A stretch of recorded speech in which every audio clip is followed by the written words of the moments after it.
কাশ্মীর নয়, রাশিয়া নয়, চীনও নয়, এটা বাংলাদেশ।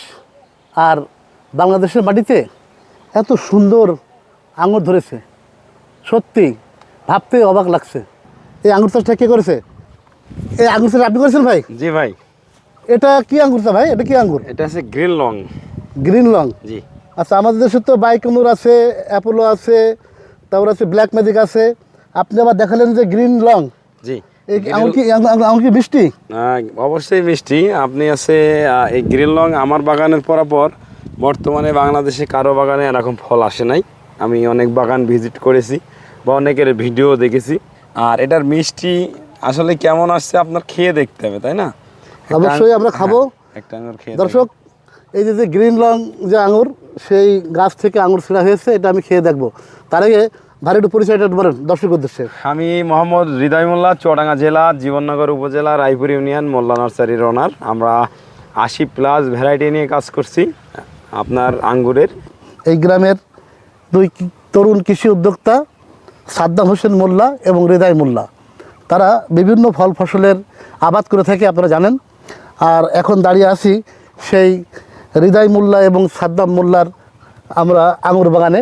আর দেখতে পাচ্ছেন এই বাগানটিতে আমরা একটু দেখাই ডানিমামে, চলেন যে আমরা একটু এক জায়গায় দাঁড়াবো না, আমরা একটু ঘুরে ঘুরে দেখি যে এই যে বাগানটি দেখছেন, এখানে কিন্তু বিভিন্ন ভ্যারাইটির আঙুর আছে। জি, এটা বলো ভাই, এই দেখেন এটা কালার আসতেছে, এটা একটা নতুন জাতের আঙ্গুর। এইটা না? হ্যাঁ, এটা বোল্ড হবে, আরো মোটা হবে। এটা লেট পুনিং ছিল। আচ্ছা। আমরা কোনো জিব্রেলিক দেই নাই। দেখেন আমাদের আঙ্গুরের ভিতরে 8টা করে বীজ পাবেন। আচ্ছা, আমি একটু এদিকে দেখাই। দেখুন, এই যে এটা বোধহয় বাইকুনুর জাতের আঙুর। জি, এগুলো বাইকুনুর। এগুলো বাইকুনুর। জি। তো আসলে দেখেন এই পেছনে আরো দেখেন, এখানে কিন্তু অনেক আঙুর। এগুলা এখানে যদি আসেন ভাই, এখানে আরেকটু কালার আসছে বেশি। এদিকে একটু আসি। এটাই কালার আসছে খুব। এদিকে অনেক ভালো কালার আসছে। আমরা একটু এই দিকে দাঁড়াই। ভাই, আমি যে অর্গানিক করেই আমার আঙ্গুরের কি সাইজটা কম, আপনার হাতে একটা দিয়েছি, একটা দিয়েছি। আচ্ছা, অর্গানিক। হৃদয় ভাই কিন্তু সেই গ্রিন লং আঙুরের থলি থেকে একটা আঙুর ছিঁড়েছিলেন, আর এটা হচ্ছে বাইকুনুর আঙুর। তা দুটোর কালার কিন্তু দুই রকম, আপনি দেখতে পাচ্ছেন।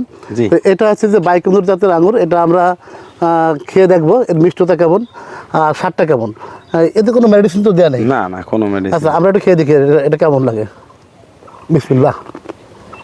বীজ পাবেন খালি একটা বা দুইটা, কিন্তু এটা যে জিব্রেলিক দেওয়া হতো তাহলে এটা বীজ থাকতো না। অনলি একটা বীজ আছে। ভাই বলছে যে এগুলো সিডলেস করা যায়। সিডলেস করা গেলে যে ড্রাগনের মতন অবস্থা আসবে, মেডিসিন প্রয়োগ করে। জি। কিন্তু তারা মেডিসিন প্রয়োগ করেনি, তারা বলছে যে এটা অর্গানিক আঙ্গুর। জি। এবং আজকে সকালেও তার গাছ থেকে অনেক আঙ্গুর হারভেস্ট হয়েছে। কালকে বিক্রি হবে, আবার কালকে বাজারে চলে যাবে, আবার তোলা হবে। দেখতে পাচ্ছেন যে আঙুর কিন্তু কাঁচা পাকা মিলে আঙুর বাগানে আমরা দেখতে পাচ্ছি। তো এগুলো পাকা, এগুলো কিন্তু হারভেস্ট করার সময় চলে এসেছে। এগুলো হয়তো আগামীকালকে হারভেস্ট করা হবে, আর আজকে কিন্তু হারভেস্ট করা হয়েছে। আর ওই থলি থেকে যে আঙুরটা আমরা ছিঁড়েছি, এই যে সেই গ্রিন লং আঙুর, সেটাও খেয়ে দেখি যে এটা কেমন লাগে। জি। এটার মিষ্টিটা একটু বেশি মনে হচ্ছে না? গ্রিন লং বাইকুনুর থেকে মিষ্টিও বেশি এবং সাইজে বেশি, থোকার সাইজও বেশি। যদি আমরা একটু সামনে যাই ভাই, আরও আমাদের অনেক জাত আছে। এটা আমি দুটো বেশি পেয়েছি। হ্যাঁ, এগুলো একটা দুইটা। আমার কাছে মনে হয়েছে যে গ্রিন লং যে আঙুরটা, এটা মনে করছিলাম টক হবে, কিন্তু আসলে এখনো টক হয়নি। না, এটা নাই। এটা পাকলে আর একটু মিষ্টি হবে। জি। আর আমরা কিন্তু এই বাগানের বিভিন্ন স্থানে ঘুরে ঘুরে আপনাদেরকে দেখানোর চেষ্টা করছি। দেখুন যে প্রতিটি গাছে কি পরিমাণ আঙ্গুর এসেছে, প্রচুর আঙ্গুর ধরেছে। আমরা একটু এদিকে আসি। হ্যাঁ, আসেন। দেখেন আমার এখানে আরেকটা জাত দেখেন, এটা ব্ল্যাক ম্যাজিক। আমরা একটু আরেকটু আগে আসি। ব্ল্যাক ম্যাজিক এইগুলো হচ্ছে আমি কোনো করি নাই, আপনার কোনো জিব্রেলিক দেওয়া নাই। এই দেখেন আপনি এমনি একটা কাঁচা ফল খেয়ে দেখেন কি মিষ্টি। আমরা এই যে আরেকটা আঙুরের গাছে আসলাম, ব্ল্যাক ম্যাজিক আঙুর। এটা এই বছর ট্রায়াল, সামনের বছর আরো বেশি সিঁড়ি এখান থেকে খেয়ে দেখেন, খুব মিষ্টি। এই যে হ্যাঁ, মিষ্টি না? এবার সামনে যদি আমরা যাই, আমরা আগে আসেন। এখানে দেখেন, এই আগে জায়গায় মনে হচ্ছে কেউ আপনার দড়ি দিয়ে বেঁধেছে আঙ্গুরের থোকাগুলো। এত সুন্দর লাগছে। দেখুন দর্শক, এই গাছটা প্রায় 30 কেজি ফল আছে, তাই না? দর্শক দেখুন, সারিবদ্ধভাবে গাছে ঝুলে আছে আঙুরের থলি। কি চমৎকার! আমাদের বাংলাদেশের মাটিতে এখন এত সুন্দর সুন্দর সোনার আঙ্গুর ফল ধরছে। ফলছে। আমরা আর একটা পাশে আসি, এ পাশে অনেক বড় বড় আঙ্গুর দেখছি। এগুলো সব গ্রিন লং। হ্যাঁ, গ্রিন লং পাশে। আপনি আমার বাগানে আসলেন, যদি আঙ্গুরই আপনার ভালো করে না খাওয়াতে পারি। ওরে বাবা, দেশের মাটির আঙ্গুর খাইয়ে দেশের মাঠের আঙ্গুর সত্যি। খান, আচ্ছা, খান। ছেড়ে না, আমরা এবার ছেড়ে। আমরা আমরা খাবো এবং আপনাদেরকে দেখাবো। আপনারা কিন্তু লোভে পড়ে আর যাবেন বিয়াল না। মিষ্টি। আঙ্গুর খেতে আসলে হৃদয় ভাইয়ের মোল্লা নার্সারিতে চলে আসবেন, জীবননগর, রায়পুর, চুয়াডাঙ্গা। এখানে বাইকেনুর হ্যাঁ। প্লাস হচ্ছে গ্রিন লং দুইটাই আছে। আচ্ছা আচ্ছা, হৃদয় ভাই জি। এখন একটু বলেন যে আসলে আমরা তো আপনার আঙ্গুর বাগান ঘুরলাম, জি। তো এখানে আপনার কতটুকু আঙ্গুর বাগান করেছেন? এখানে 2 বিঘা জমিতে করা। হ্যাঁ, আর 2 বিঘা জমিতে দারুণ ফল আসছে, আপনি আচ্ছা, দেখেন। আচ্ছা, আর এই যে আপনার ওখানেও ছিঁড়ে দিলাম যে আমরা যে বিলেক দিয়ে আমাদের কি আমাদের আঙ্গুর মোটা বা বড় করতে পারবো না, অবশ্যই করতে পারবো। এই দেখেন এই থোকাটা যদি দেখেন প্রায় 500 গ্রামের উপরে ওয়েট আছে। আচ্ছা। ন্যাচারাল ভাবে যদি 500 গ্রাম আসে তাহলে আমার আর 1 কেজি করার দরকার নাই। এখানে কতটুকু বললেন যে আঙ্গুর বাগান আছে? আমার এখানে 2 বিঘা। 2 বিঘা আছে। আচ্ছা, 2 বিঘায়, এই 2 বিঘাতে আপনি কতগুলো চারা লাগিয়েছেন? 2 বিঘাতে আমার 500 পিস চারা রোপণ করা আছে। 500 পিস রোপণ করা আছে। জি। এই বাগানটা করতে আপনার কেমন টাকা ব্যয় হয়েছে? আমার তো চারা নিজের ছিল, খালি আমার খুঁটিও নিজের ছিল। আচ্ছা। পরে খালি অ্যাঙ্গেল কিনে নেট সুতো দিয়ে দেখা গেল যে আমি 1050 টাকা খরচ করেছি। দেখা গেলো- 2 বিঘায়? হ্যাঁ, আর ওই যে নিজের খুঁটি ছিল, আচ্ছা চারা নিজের ছিল। আচ্ছা। তো চারা মারা দিয়ে যদি একটা মানুষ করে তা প্রায় 2 লক্ষ টাকা 2 বিঘায় খরচ আসবে। আচ্ছা, তো এই গাছের বয়স কত? এটা 16 মাস বয়স। 16 মাস বয়স। 16 মাস বয়সে আমরা দেখতে পাচ্ছি দারুণ একটা ফলন আসছে। আবার বলে এখন নতুন করে ফুল থেকে আবার ফলও সেট হয়ে গেছে। এই যে আচ্ছা আচ্ছা, এই আঙ্গুর বছরে কয়বার ফলন আসে?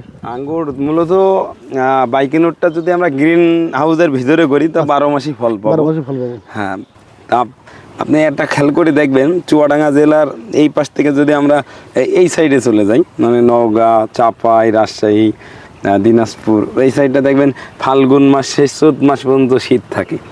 আবার এই সাইডটা চলে গেলে দেখা গেল যে গরমটা ওরা জানুয়ারি ফেব্রুয়ারি থেকে শুরু হয়ে যায়। যেখানে একটু গরমের ওয়েদারটা ভালো, সেখানে আঙ্গুরটা সব থেকে দারুণ আসে এবং দারুণ রেজাল্ট হয়। আর আমাদের যেখানে বৃষ্টি, অতি খরা, অতি বৃষ্টি, ওখানে আঙ্গুরের প্রবলেম হয়। যেন মাঝে আমাদের আঙ্গুরগুলো দেখবেন যে কিছু কিছু বাগানে এরকম পচে গেছে, যে পচে যাচ্ছিল, আমরা ঠেকাইতে পারি নাই। কিন্তু এটার জন্য আমাদের যে সমাধান, এই সমাধানটাই বলে আমরা জানি না যে আমরা কখন কি স্প্রে করব।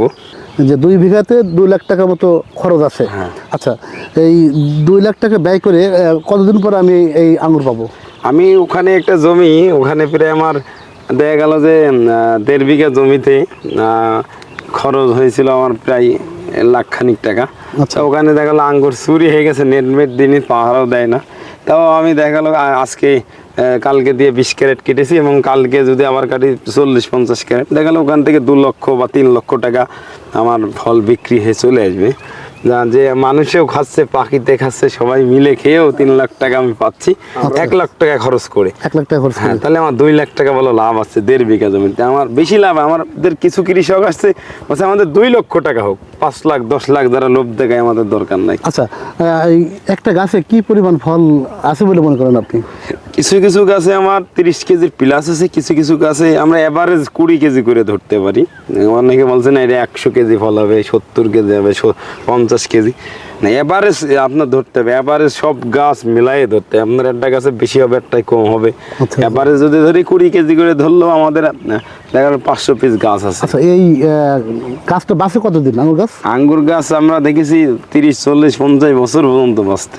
আচ্ছা আচ্ছা, আঙ্গুর সহজে মরে না যদি উঁচা জমি হয়, পানি নিষ্কাশন ব্যবস্থা ভালো থাকে, সেচ ব্যবস্থা ভালো, সার ব্যবস্থা ভালো, আগাছা টাগাছা নিরাই রাখতে হবে। সব মিলাই যদি আপনি ভালো একটু যত্ন করেন, আমি মনে করি যে দেশের টাকা দেশেই রবে। আঙ্গুর উৎপাদন করে নিজেদের টাকা নিজেরা ঘরে নেব, আমরা নিজেরা সুস্থ থাকবো, আমাদের পরিবার সুস্থ রাখবো, দেশের মানুষ যারা আঙ্গুর খাবে তারা সুস্থ রাখবো। আমরা কোনো কীটনাশক বিহীন যদি আমরা আঙ্গুর চাষ করি, বীজ থাক, বীজে আহামরি ক্ষতি নাই তো এখানে। আপনি দেখছেন এটা বীজ দেখে আপনি আঙ্গুর কিনছেন, আর্মি আপনি পাগল। আপনি যারা ক্রেতা আছেন তাদের উদ্দেশ্যে বলছি, বীজওয়ালা আঙ্গুর কেনেন, সিডলেসওয়ালা আঙ্গুর কিনেন না। বাংলাদেশের বীজওয়ালা আঙ্গুর খেলে তো আপনার ক্ষতি নাই, আর সিডলেসওয়ালা আঙ্গুর খাইলে ক্ষতি হবে। আচ্ছা, এই আঙ্গুর গাছের চাষ পদ্ধতি কি আছে? গোবর সারটা ভালো খুব বেশি দিতে হয়, তারপরে রাসায়নিক সার আমরা বছরে 2-3 বার দিয়ে থাকি। আর কীটনাশকটা আমরা অল টাইম মাসে 2 বার দিতেই হবে আঙ্গুরে। আচ্ছা। আর আঙ্গুর যখন আমরা মূলত একটা জিনিস দেখি যে বৃষ্টির পরে আঙ্গুর পচা শুরু হয়ে যাচ্ছে, এটার জন্য আমরা যদি বৃষ্টির আগের থেকে অ্যামিস্টার টপ সপ্তাহে একবার করে দিয়ে যাই, তাহলে আর আমাদের সহজে আঙ্গুরের থোকাতে পচা আসবে না। না আমাদের এই যে কিছু কিছু আঙ্গুরের থোকায় এই জিনিসটা আসছে, আমরা বলো দিয়ে পরে ঠেকাইতে পারি নাই। এই যে আচ্ছা আচ্ছা আচ্ছা। এটারে অ্যানথ্রাকনোজ বলে। এই অ্যানথ্রাকনোজ ঠেকানোর জন্য অবশ্যই আপনাকে অ্যামিস্টার টপ ছাড়া কোনো বিকল্প নাই। আমি যেগুলো লাগছিল ওই পর্যন্ত দাঁড়িয়ে আছি, আর পরবর্তীতে আর একটা থোকায় লাগি নাই। আমি যা দেখলাম এই অ্যামিস্টার টপের বিকল্প আপনার কোনো কিছু নাই। এই দেখেন এই আঙ্গুরগুলোয় দেখেন কোনো স্পট নাই এবং একদম মোটা মোটা একদম বড় বড়। দেখেন প্রত্যেকটা আঙ্গুরের কালার বা সাইজ যদি আপনি দেখেন। এই আঙ্গুরের বাজারজাতের অবস্থা কি? অর্থাৎ এই আঙ্গুরকে আপনারা বাগান থেকে বিক্রি করছেন? না, আমরা কোটসাদপুর বাজারে কালকে নিব। আচ্ছা, দাম কেমন এর পাচ্ছেন? আগের দিন 300 টাকা বিক্রি হয়েছে। আচ্ছা, 250-300 এর ভিতরে আছে। সাধারণত যাচ্ছে কোথায় আঙ্গুরগুলো? এগুলো ঢাকা ঢাকা চলে যাচ্ছে? ঢাকা। এর মাটির আঙ্গুর খাবে মানুষ 300 টাকা 350 টাকা কেজি, কোনো বিষয় না। দর্শক, আমরা এতক্ষণ কথা বলছিলাম হৃদয় মোল্লার সাথে। আমার একটা মেসেজ থাকে প্রতিটি ভিডিওতে, সেটি হচ্ছে যে আপনারা ভিডিও দেখেই কোনো চাষে উদ্বুদ্ধ হবে না। রাইট। আপনারা বাগান করার পূর্বে আপনারা যে ফল ফসল লাগাবেন সেই ক্ষেতটা আপনারা পরিদর্শন করবেন, সেই সঠিক জাতটা চিনবেন, তারপরে আপনারা চাষাবাদে প্রবেশ করবেন। অনেক সময় ভুল জাত নিয়ে চাষ পদ্ধতি না বুঝে চাষাবাদ করলে আমাদের কৃষক ভাইদের অনেক ক্ষতি হওয়ার সম্ভাবনা থাকে। তো যারা যেখান থেকে আমাদের আজকের এই ভিডিও দেখছেন তাদেরকে অসংখ্য ধন্যবাদ জানিয়ে এখানে শেষ করছি। পরবর্তীতে নতুন কোনো এপিসোডে দেখা হবে আপনাদের সাথে, এ প্রত্যাশায়। আল্লাহ হাফেজ।